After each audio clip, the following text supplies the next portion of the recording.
One of the gurus of the Sabbath is Rabbi Abraham Joshua Heschel, and he talks about the Sabbath as a date, but he also talks about the Sabbath as an atmosphere. And I really think that to understand the Sabbath, you need to think about both of those together. That the Sabbath is a time set aside to rest and to remember God, to remember our faith and who we are. But also that Sabbath is a way of thinking about the world and the way of approaching the world. We're sometimes so tempted to multitask and to do so many things at once.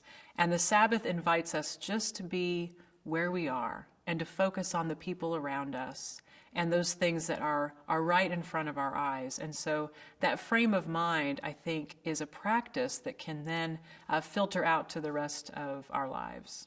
John Kabat-Zinn has talked about us as the guinea pig generation because for the first time, because we are so accessible via our technology, the work week never has to end and the work week never begins. It's just a perpetual cycle of being accessible and being expected to respond to our bosses and to our loved ones.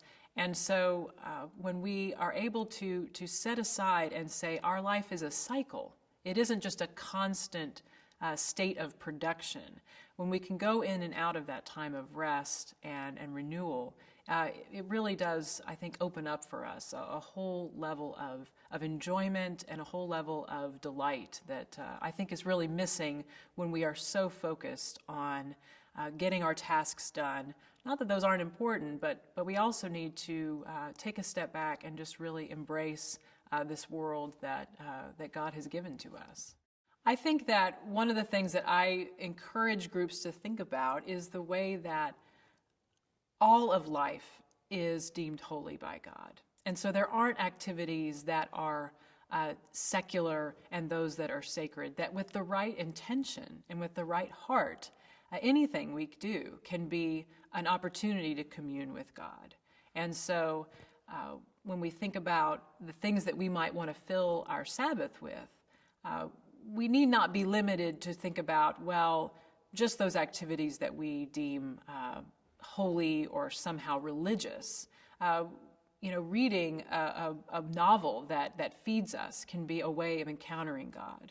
And being out in nature is a wonderful way to encounter God. Just being in conversation with our loved ones is a way to get in touch with the sacred part of life. And so with the right intention and the right attention, I think we can really see how God encounters us in all aspects of our lives. I gained a lot of inspiration from the Jewish Sabbath, and in some ways kind of envied the way that they have the prohibitions laid out of what is and what isn't allowed on the Jewish Sabbath. Because part of what I struggled with is what is work and what is not work, and is this in bounds and is this out of bounds? And there's something wonderful about having that already, that long tradition of rabbinical thought about this is in bounds and this is out of bounds. And so I gained a lot of inspiration from the Jewish Sabbath. I also really like that the Jewish Sabbath begins in the evening. It begins on Friday evening around sundown. And there's something wonderful about relaxing into the Sabbath as the sun goes down and the day grows quiet. And that is something that we have incorporated into our own Sabbath. Is Sabbath in a way begins on Friday night with us settling into the weekend and getting into that space spiritually and physically. Bread is a very rich spiritual image, not only for Christians. Jesus said, "I am the bread of life," but also for the Jewish people. They present challah bread as their Sabbath meal at the beginning of the Sabbath. And during the time that we were really developing our Sabbath practice, I discovered bread making as a spiritual discipline that I do regularly on the Sabbath now. We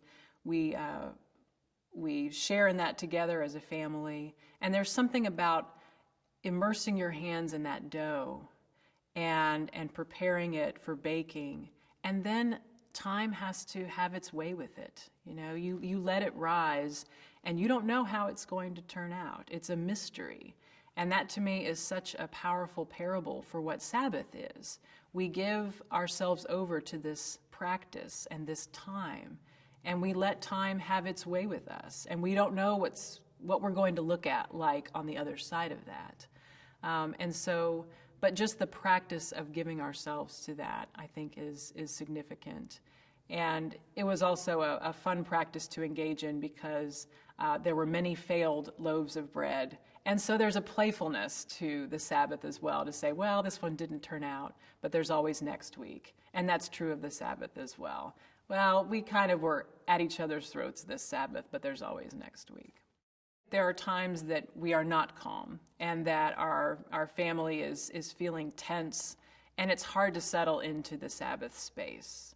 And other writers who write about Sabbath talk about this kind of Barbara Brown Taylor has called it a Sabbath sickness, in which you sort of feel at loose ends, like you're kind of not comfortable in your own skin and you want to just go do something. And we definitely have those times when it's Sabbath and we're supposed to be observing this time of rest, but what we really are wanting to do is just kind of be active. And so we try to go with those impulses. Sabbath isn't just a time to be still, but also a time to play and to have a joyful kind of time together. But that experience of getting into that frame of mind, it really is a practice and a habit. It does not come easily to me. It doesn't come easily to a lot of people.